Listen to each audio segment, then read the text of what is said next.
माता शबरी की कथा। माता शबरी को रामायण में विशेष स्थान दिया गया है।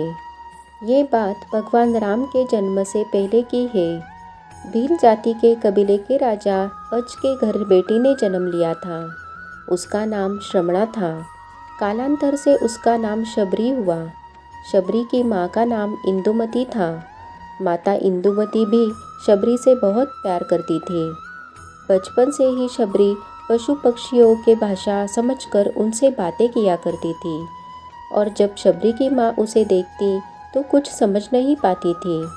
एक पंडित विद्वान ने बताया कि आगे चलकर वह सन्यासी बन सकती है। जैसे ही इस बात का पता शबरी के पिता को चला, उन्होंने उसकी शादी भील कुमार के साथ तय कर दी। शबरी के घर वालों ने शादी का दिन नज़दीक आने पर कई सारी भेड़ बकरियों को बलि के लिए लाकर घर के पास बांध दिया। शबरी को जैसे ही इस बात का पता चला, शबरी बहुत दुखी हो गई, क्योंकि शबरी को बेजुबान जानवरों से बेहद लगाव था। शबरी ने उन जानवरों को आज़ाद करने के बारे में सोचा। उसने सोचा कि मैं जानवरों को खोल देती हूँ, पर वो ऐसा नहीं कर पाई। ऐसा न होने पर शादी के एक दिन पहले घर से भागकर जंगल चली गई। उसे पता था अगर मैं ही नहीं रहूँगी तो ना ही शादी होगी, ना ही जानवरों की बलि दी जाएगी। इस तरह उसने सभी जानवरों को बचा लिया। शबरी घर से भागकर ऋषिमुख पर्वत पर पहुंची। वहाँ कई ऋषि मुनि रहा करते थे। शबरी को लगा कि वो भी इसी जंगल में रहकर ऋषि मुनियों की सेवा करके अपना जीवन बिता लेगी। शबरी उसी जंगल के एक हिस्से में किसी तरह रहने लगी। शबरी रोजाना सुबह जल्दी उठकर ऋषि मुनियों की झोपड़ी के आगे झाड़ू लगाती और हवन के लिए लकड़ियाँ भी लेकर रख देती। ऋषि मुनियों को समझ नहीं आ रहा था कि जंगल में उनके काम अपने आप कैसे हो रहे हैं। एक दिन शबरी को किसी ऋषि ने देख लिया। उसे देखते ही उसका परिचय पूछा। जैसे ही शबरी ने बताया कि वह भील आदिवासी परिवार से संबंध रखती है, तो उस पर ऋषि बहुत गुस्सा हो गए और शबरी को डांट लगाई। उसे बिल्कुल नहीं पता था कि उसकी जाति की वजह से उसे अपमान सहन करना पड़ेगा। इतना सब होने के बाद भी शबरी हर ऋषि मुनि के दरवाजे पहुंचकर उनके आंगन में झाड़ू लगाती और उनसे गुरु दीक्षा देने के लिए कहती। हर कोई शबरी को उसकी जाति की वजह से अपने आश्रम में नहीं रखना चाहता था। कुछ समय बाद शबरी मतंग ऋषि के कुटिया में पहुंची। शबरी की सेवा भावना देखकर मतंग ऋषि उससे प्रसन्न हुए। उन्होंने अपने आश्रम में उसे शरण दे दी। उन्होंने मतंग ऋषि से ही धर्म और शासन का ज्ञान प्राप्त किया। उनसे गुरु दीक्षा ली। शबरी ने अपने गुरु की सेवा करने में कोई कसर नहीं छोड़ी। एक दिन जब मतंग ऋषि को लगा कि उनका शरीर बूढ़ा हो चुका है, तो उन्होंने शबरी को बुलाकर कहा कि मैं अपना देह त्यागना चाहता हूँ। तब बड़े ही दुखी मन से शबरी ने कहा, आपके ही सहारे में इस जंगल में रह पाई हूँ। आप ही देह त्याग देंगे तो मैं भी जीकर क्या करूँगी। आपके साथ मैं भी अपना देह त्याग दूँगी। तो उन्होंने शबरी से कहा, तुम्हें कोई चिंता करने की ज़रूरत नहीं है। प्रभु श्री राम एक दिन अवश्य ही तुमसे मिलने आएंगे और उसके बाद ही तुम्हें मोक्ष प्राप्त होगा। शबरी ने राम का नाम सुनने के बाद पूछा, वो कौन है और उन्हें मैं किस तरह से ढूंढूंगी। तब मतंग ऋषि ने कहा, राम कोई और नहीं भगवान है। वो तुम्हें सारे अच्छे कर्मों का फल देंगे। तुम्हें उन्हें ढूंढने की कोई ज़रूरत नहीं है। वो एक दिन खुद तुम्हें खोजते हुए इस कुटिया में आएंगे और तुम्हें उनके हाथों ही मोक्ष मिलेगा। तब तक तुम इसी आश्रम में रहो। इतना कहते ही मतंग ऋषि ने अपना शरीर त्याग दिया। शबरी के मन में मतंग ऋषि के जाने के बाद से ही एक बात थी कि भगवान राम स्वयं उससे मिलने आएंगे। शबरी प्रतिदिन अपनी कुटिया के रास्ते में आने वाले पत्थरों और कांटों को हटाती, ताकि श्री राम के आगमन के लिए मार्ग सुलभ हो जाए। रोज ताजे फल और बेर तोड़कर श्री राम के लिए रखती। बेर चुनते हुए शबरी उन्हें चख लेती थी, ताकि भगवान को वो सिर्फ मीठे बेर ही दे सके, और बाग से अच्छे अच्छे फूल लाकर पूरा आश्रम सजाती।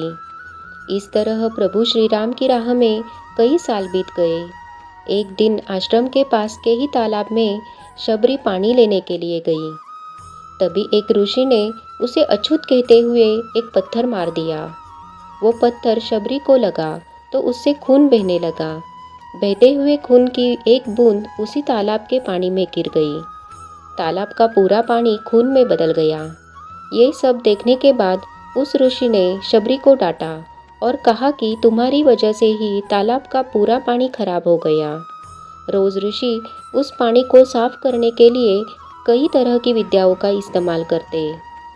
कई सारे विद्याओं का इस्तेमाल करने के बाद भी कुछ नहीं हुआ। फिर उन्होंने गंगा जैसी कई पवित्र नदियों का जल भी उस तालाब में डाला। फिर भी तालाब का पानी साफ नहीं हो पाया और वो खून जैसा ही रहा। कई सालों तक तालाब के पानी को साफ करने की कोशिश के बाद भी कुछ काम नहीं आया, तो ऋषि ने थककर सब कुछ छोड़ दिया। इस घटना के कई सालों के बाद भगवान राम अपनी पत्नी सीता के हरण के बाद उन्हें ढूंढते हुए उसी तालाब के पास पहुँचे। ऋषि मुनियों ने उन्हें पहचान लिया। भगवान को वहां देखकर ऋषियों ने तालाब का पानी साफ करने के लिए भगवान को अपने पैर उसमें डालने के लिए कहा, लेकिन पानी जैसे का तैसा ही था। ऋषि मुनियों ने भगवान से भी कई अन्य जतन करवाए, लेकिन वो पानी जैसा था वैसा ही रहा। तब प्रभु श्री राम ने ऋषियों से पानी के रक्त में बदलने की कहानी पूछी। तब ऋषि ने शबरी के तालाब से पानी लेने पर पत्थर मारने वाली सारी बात बता दी। उसके बाद कहा कि वो महिला अछूत और अपवित्र है, इसलिए ये सब हुआ है।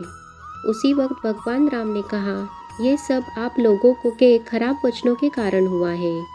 शबरी को इस तरह के शब्द बोलकर आप लोगों ने उसे नहीं बल्कि मेरे दिल को घायल किया है। इसी घायल दिल के रक्त का प्रतीक यह तालाब का लाल पानी है। आगे भगवान राम बोले कि मैं शबरी से मिलना चाहता हूँ।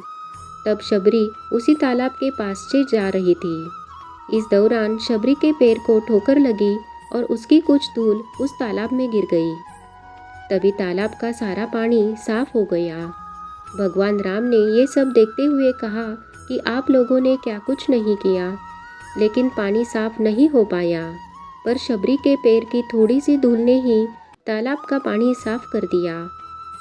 अब भगवान राम को शबरी पहचान चुकी थी। उन्हें प्रणाम करके शबरी ने प्रभु श्री राम को उनके साथ कुटिया में चलने के लिए कहा। भगवान भी खुशी खुशी शबरी के साथ चल पड़े। फूलों से शबरी ने भगवान राम का स्वागत किया। वो सीधे बेर तोड़ने के लिए भाग गई और चक चक कर उनके लिए बेर लेकर आई। शबरी ने श्री राम को स्वयं चक कर सिर्फ मीठे बेर खिलाए, जिसे भगवान राम ने भी बड़े प्रेम से खाए। भगवान ने शबरी माई से कहा, आप मुझसे जो चाहे वो मांग सकती है। शबरी ने उन्हें कहा, मतंग ऋषि के कहने पर मैं आज तक सिर्फ आपके दर्शन करने के लिए जी रही थी। अब आप मुझे मोक्ष प्रदान कीजिए। मैं अपना शरीर आपके सामने ही त्यागूंगी।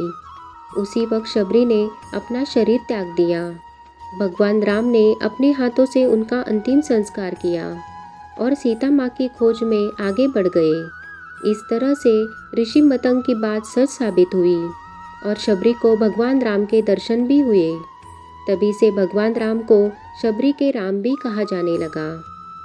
आपको ये कहानी कैसी लगी हमें कमेंट में ज़रूर बताइए। ऐसी नई कहानियों एवं जानकारियों को सुनने के लिए हमारे चैनल को सब्सक्राइब करना न भूलिए। धन्यवाद।